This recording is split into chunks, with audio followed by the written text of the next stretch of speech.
आरजू ये मानने को तैयार नहीं है कि गर्दन फंसी है गाजा वाले मामले पर, और गर्दन ऐसी फंसी है कि ट्रंप की माने तो भी मुश्किल, फिर इधर क्या होगा? अच्छा मान जाए तो मुस्लिम ब्रदरहुड का क्या होगा? अच्छा अगर मान गए तो मैं तो आपका भी एक वीडियो देख रहा था जिसमें $10,000 पर सोल्जर लेने की यानी सेना ही किराए पर रखी हुई है, तो ये मानने को तैयार नहीं है, आराम से कॉफी पी रहे हैं मेजर नदीम। देखिए यूनाइटेड नेशन अपनी सैलरी खुद देती है और वो अपने सोल्जर्स को देती है, ठीक है, और ये तमाम सुनिए आरजू को सुनिए, अभी इस पर भी बातचीत हो जाएगी, सैलरी पर भी बातचीत हो जाएगी। पैसे लेके हम कोई किराए के कातिल नहीं है अल्हम्दुलिल्लाह, हम एक पाकिस्तान की एक रेगुलर आर्म फोर्सेज है दुनिया में जनाब, 7वें 8वें नंबर। अरे हर आर्मी और हर मुल्क की फोर्स उसकी रेगुलर ही फोर्स होती है मेजर नदीम, ये बताने की जरूरत नहीं है।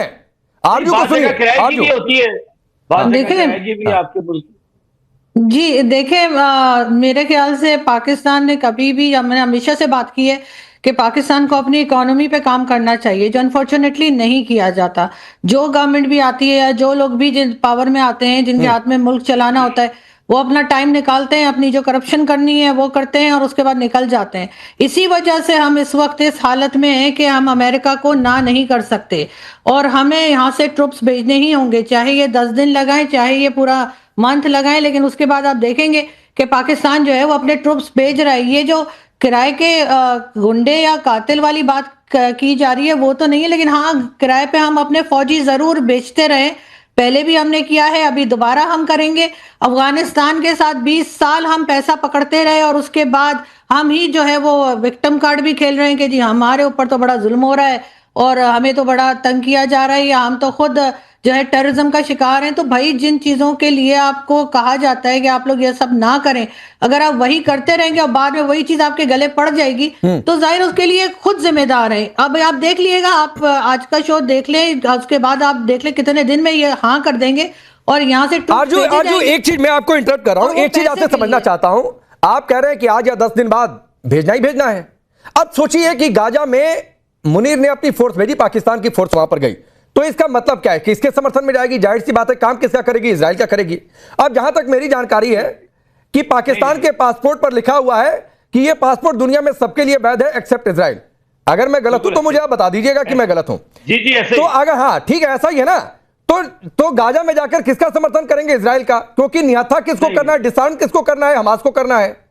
तो फिर क्या होगा आरजू ये मुस्लिम ब्रदरहुड का? क्या होगा मुल्ला मौलवी जो मुनीर बने फिरते हैं आर्मी चीफ से ज्यादा, क्या होगा इस इमेज का?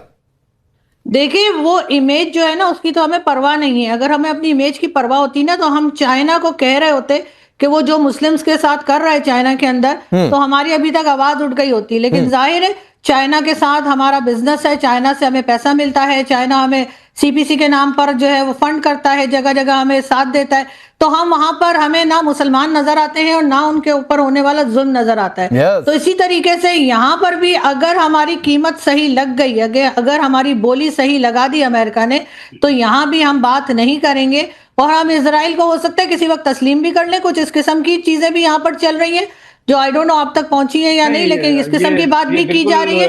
और फिर एक दिन मेजर नदीम यही बैठ के बता रहे होंगे क्या करें भाई, वो भी तो इंसान है, तो हमने उन्हें तस्लीम कर लिया। तो हम टाइम के हिसाब से एकदम अपने आप को जो है ना चेंज कर लेते हैं। देखिए उस पर हमारा एक स्टैंड है, स्टैंड ये है कि वो फलस्तीनी रियासत को तस्लीम कर देता है। 2 रियासती हल है, ठीक है, जैसे हम कश्मीर में भी कहते हैं ना कि आप कश्मीर का मसला हल कर लें और आप दोस्ती कर लें, हमारे साथ बैठ जाए। इसी तरह 2 रियासती हल है फलस्तीन का और इसराइल के कॉन्फ्लिक्ट का। अगर वो 2 रियासती हल कर लेते हैं तो फिर डेफिनेटली वो आगे पाकिस्तान देखेगा कि क्या रास्ता है इब्राहिम अकॉर्ड के लिए भी। अब सुनिए मेजर नदीम, मैं आगे बढ़ूं, आप इसमें कश्मीर को गुस्सा लाए। अच्छा कश्मीर पर अगर आप बातचीत करना ही चाहते हैं, मैं तो कह रहा हूं हम तैयार हैं मेजर नदीम, मैं कह रहा हूं हम तैयार हैं। और यहां से बहल सर, माथुर सर दोनों लोग इस पर ग्रीन सिग्नल, और आप कहेंगे तो भारत सरकार भी ग्रीन सिग्नल देगी। एक तरीका है, मैं आपको बता रहा हूं, एक तरीका ये कि जो कश्मीर आपने कब्जा रखा है, जो पीओके है, उसे छोड़ दीजिए, बात खत्म। आइए दोस्ती करते हैं, बातचीत करते हैं, बाकी के मसलों को भी हल कर लेते हैं, क्या दिक्कत है? वो पीओके आप छोड़ दीजिए। जिस दिन मेजर नदीम यहां बैठकर आप कहेंगे ठीक है पीओके छोड़ा, ठीक है टेररिज्म छोड़ा, आप देखिएगा फिर हालात सुधर जाएंगे। हमारे तो है ही बेहतर, आपके भी बेहतर होने शुरू हो जाएंगे। सबीन सईद, ठीक है सर, ठीक है सबीन सईद, जो बात आरजू कह रही है, ठीक है सर आगे बढ़ने दीजिए, जो बात आरजू कह रही हैं और जो मेजर नदीम कह रहे हैं, फोर्स जानी जानी है, तो कल को क्या यह स्थिति भी आ जाएगी कि इजराइल को मान्यता दे देगा पाकिस्तान? और फिर एक और बड़ी बात आरजू ने कह दी कि बोली लग जाए, फिर क्या मुल्क, क्या पाकिस्तानी सब गिरवी रखने के लिए तैयार है?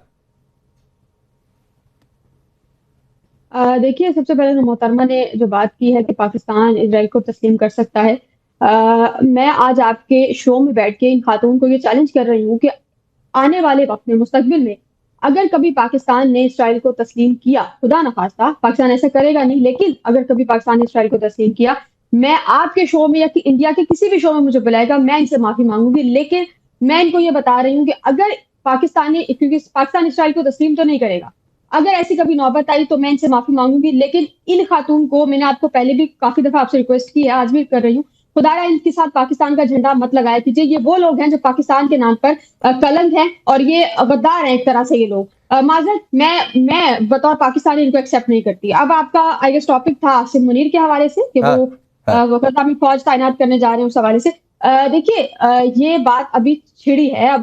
अभी आसिम मुनीर साहब विजिट करेंगे, वो अमेरिका जाएंगे, डोनाल्ड ट्रंप से मुलाकात करेंगे, वहां पर जाकर इस हवाले से बातचीत होगी। और ये कोई इतना छोटा मोटा प्रोसीजर नहीं है। और ये खातून कह रही किराए के डाकू, मोहतरमा, इन्हीं किराए के फौजियों की वजह से, इन्हीं किराए के डाकू की वजह से आप आज जिस भी मुल्क में बैठी हैं, आप सुकून से बैठी हैं। पाकिस्तान आज महफूज है इन्हीं किराए के फौजियों की वजह से। पाकिस्तान आज महफूज है इन्हीं लोगों की वजह से। ये अपनी जानें जो है वो कुर्बान करते हैं। दूसरा, गजा में फौज भेजने वाली जहां तक बात है, देखिए, गजा में फौज भेजना पाकिस्तान का अपना इंटरनल मसला है, उस हवाले से प्रॉपर काम होगा और उसके बाद ही फिर अगर ये फैसला किया जाता है तो ये फैसला किया जाएगा। अभी तक ये बात, डिस्कशन सिर्फ एक ये चीज है कि जब डोनाल्ड ट्रंप के साथ मुलाकात होगी, उस मुलाकात में ये डिस्कशन हो सकती है कि गजा में फौज को भेजा जाएगा ना। तो जहां तक मेरी जानकारी है, आरजू इस्लामाबाद में ही रहती हैं, ठीक? अगर मैंने आरजू आपसे पिछली बार भी कहा था कि एक आध बार इनको चाय वाय पिला दीजिए, यहां से कहिए तो हम मदद कर देते हैं, थोड़ा सा इनको चाय वाय पिला दीजिए, एक मुलाकात कर लीजिए, ताकि इनको ये यकीन हो जाए कि आप इस्लामाबाद में ही रहती हैं। बार बार ये कहते हैं आप पता नहीं दुबई, सऊदी, पता नहीं कहां कहां आपकी लोकेशन बताई जाती है। तो एक तो ये बात है, और दूसरी बात है सबीन, अच्छा आपको कहिए तो सबीन, मैं आरजू से ही पूछवा दूं, आरजू आप इस्लामाबाद में ही रहती है ना? जी बिल्कुल, इस्लामाबाद में।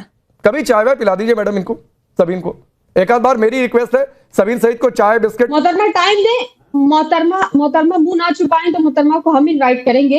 मेरा ख्याल है ये मेन स्ट्रीम चैनल, इस पे बात करना मुनासिब नहीं है। ठीक है, आप लोग आपस में देख लीजिए कौन किसको चाय पिलाता है। मोहतरमा हमें लेकिन Sabeen Saeed, on a serious note, मुझे एक बात बताइए, अगर गाजा में पाकिस्तान की फोर्स जाती है, अगर गाजा में पाकिस्तान की फोर्स जाती है तो किसका समर्थन होगा? इजराइल का होगा कि नहीं होगा? और अगर इजराइल का समर्थन होगा तो इजराइल के विरोध का पाकिस्तान का स्टैंड का क्या? फिर मुस्लिम ब्रदरहुड वाले स्टैंड का क्या? देखिए, ये सारी बहस तो उस वक्त छिड़ेगी जब पाकिस्तान अपनी फौज भेजेगा। अभी डिस्कशन इनिशियल स्टेजेस पर है, अभी शुरू भी नहीं हुई बात और आप लोगों ने इस चीज को इतनी हवा बना दिया।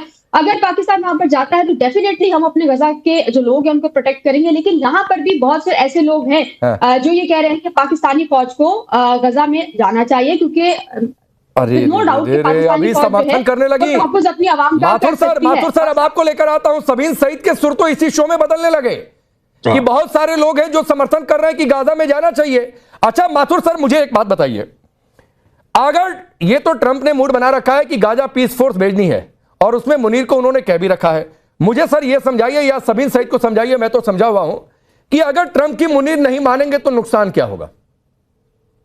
देखिए, मेरे को एक बात इसके पहले बोलने दीजिए। हम लोग 1970 का ब्लैक सितंबर वाला दिन भी याद कर लें। इनके मोहम्मद जियाउल हक, जो कि आगे जाके आर्मी चीफ बने और फिर पाकिस्तान के प्रेसिडेंट भी बन गए, उन्होंने 11 दिन में उनके नेतृत्व में 25 से 27 हजार फिलिस्तीनियों को कत्ल किया गया था जॉर्डन में।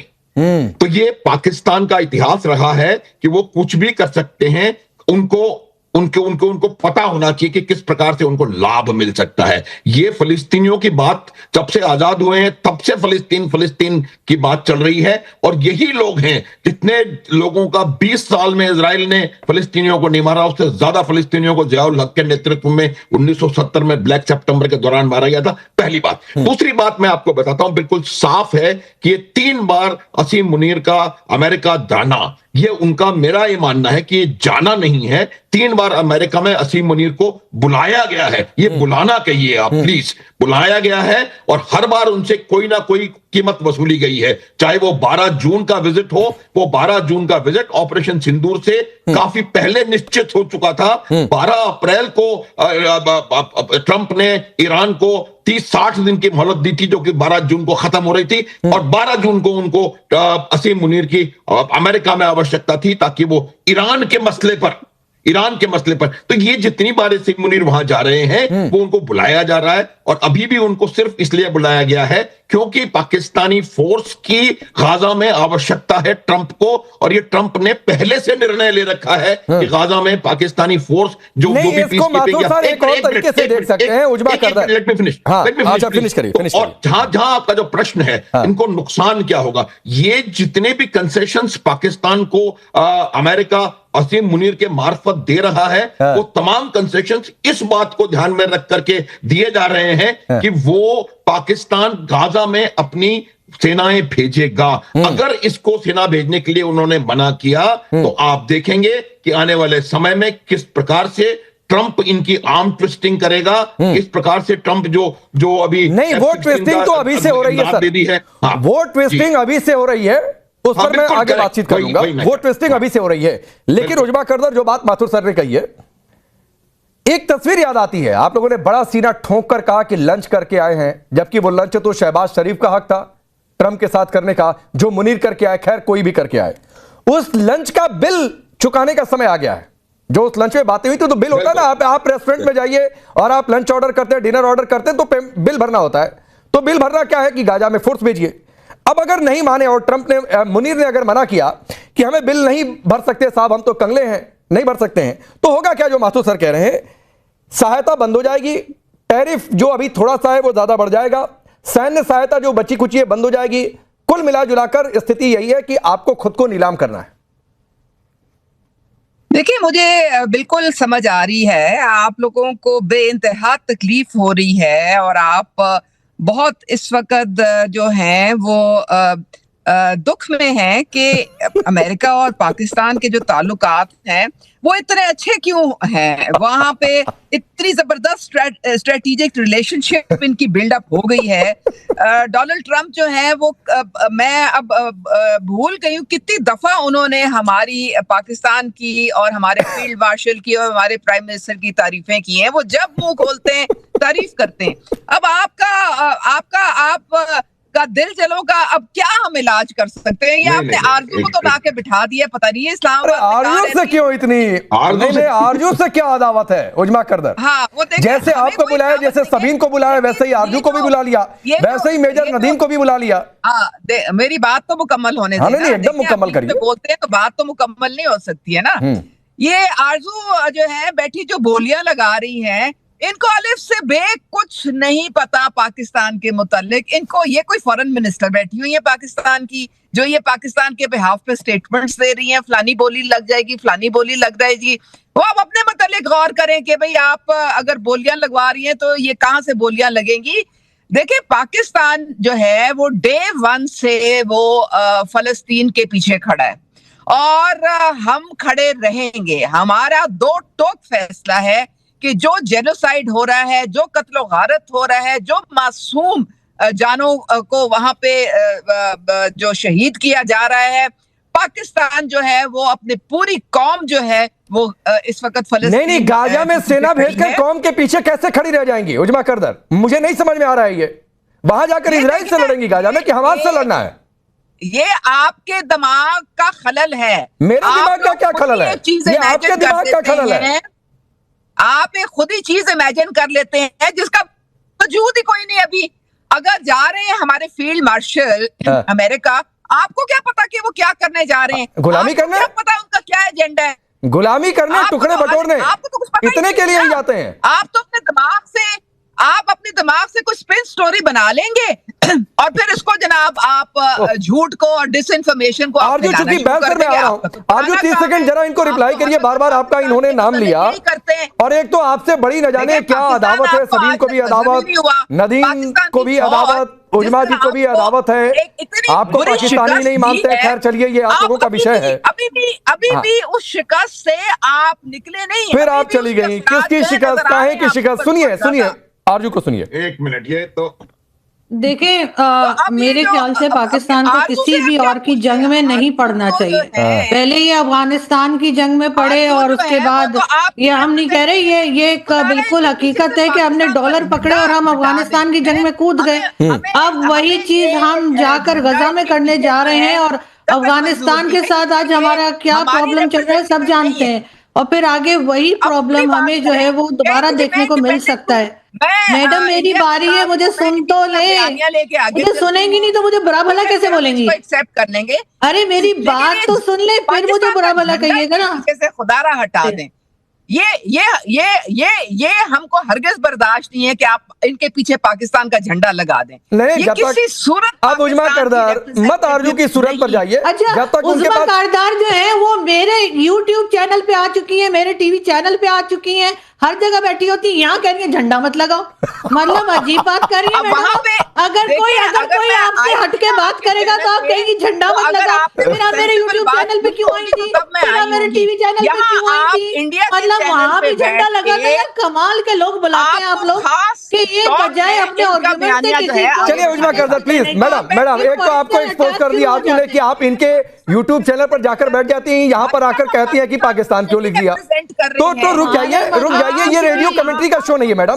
कम से कम सबीन और मेजर नदीम से ही सीख लीजिए, कम से कम सबीन और मेजर नदीम से सीख लीजिए कितनी डिसिप्लिन के साथ वो अपनी बारी का इंतजार कर रहे हैं। तो थोड़ा सा रुक जाइए, बोलिए अर्जुन जी। देखें, अगर किसी को मेरी बात अच्छी नहीं लग रही तो अपनी बात से आप मुझे गलत साबित करें ना, मेरे ऊपर पर्सनल अटैक किस खुशी में कर रहे हैं। yes. कि ये पाकिस्तानी नहीं लगती तो ये नहीं लगती तो वो नहीं लगती। तो बहरहाल बात सारी ये कि हमने पहले अफगानिस्तान की वॉर में हम पड़े और वहां से हमें नुकसान हुआ और आज तक हम भुगत रहे हैं। और अगर हम फिर एक बार किसी और की जंग में गए और हमने वहां जाकर फिर कोई हिस्सा डाला तो यकीनन अमेरिका तो अपना काम निकलवा के हाथ झाड़ के चला जाएगा, जैसे वो अफगानिस्तान से चला गया।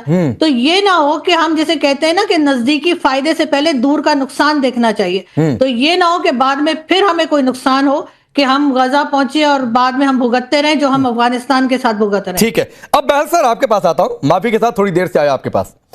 अब ये आप जरा इन्हें समझाइए कि कैसे, क्योंकि ये मानने को तैयार नहीं है कि मुनीर की गर्दन फंसी है, ये मानने को तैयार नहीं है कि गाजा में फोर्स भेजना इजराइल को समर्थन करना है। फिर तो आरजू की बात वो सही है कि भाई ठीक है सब कुछ नीलाम है, कुछ है नहीं, या फिर मुनीर को सिर्फ अपना फायदा दिख रहा है। आपका विश्लेषण क्या है इस पूरे मसले पर?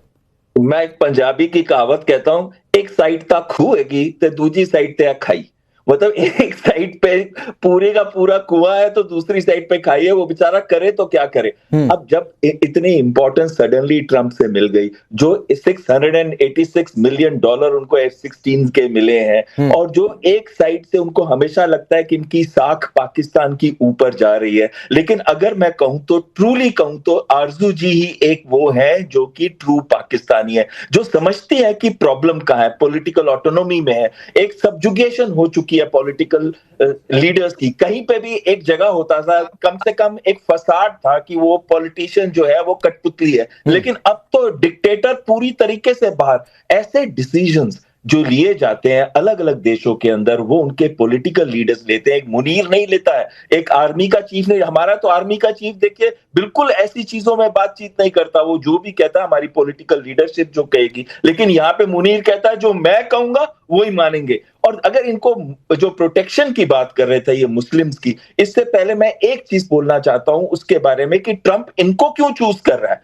वो दो कारण है, एक कि ये मुस्लिम कंट्री है, 6,60,000 की इसकी आर्मी है, न्यूक्लियर वेपन्स है इसके पास, तो उसको लगता है कि बाकी जो मुस्लिम कंट्रीज हैं, इंडोनेशिया 20,000 देने को तैयार है, लेकिन इंडोनेशिया ने एक चीज कही है कि वो बिल्कुल भी पीस एनफोर्समेंट या पीस कीपिंग नहीं, वो सिर्फ रिकंस्ट्रक्शन में और इकोनॉमिक रिकंस्ट्रक्शन और इंफ्रास्ट्रक्चर डेवलपमेंट में पार्ट लेगा। तो इनके इशक दर ने भी यही कहा पीस कीपिंग में लेंगे, लेकिन हम वो उनको डिसआर्म नहीं करेंगे। लेकिन ट्रंप ने क्यों चूज किया इनको? क्योंकि आपने इजिप्ट में वो मीटिंग देखी होगी जब शहबाज शरीफ लेट गए थे हाथ जोड़ के, और जब ट्रंप ने उनको कहा मेरे बारे में कुछ बोलिए, और आपने देखा पीछे इटालियन प्राइम मिनिस्टर मेलोनी ने भी हाथ कर दिया था। इतनी शर्म आ रही थी हमारे को भारत के अंदर कि ये देखिए एक पॉलिटिशियन प्राइम मिनिस्टर जो बिल्कुल एक लग रहा था जैसे कि वो चमचा हो ट्रंप का या एक लैकी हो, जैसे कहते हैं ना लैकी होता है। नहीं, लेकिन बहल सर एक बात है ना कि आप झुका भी तो उसको सकते हैं जो झुके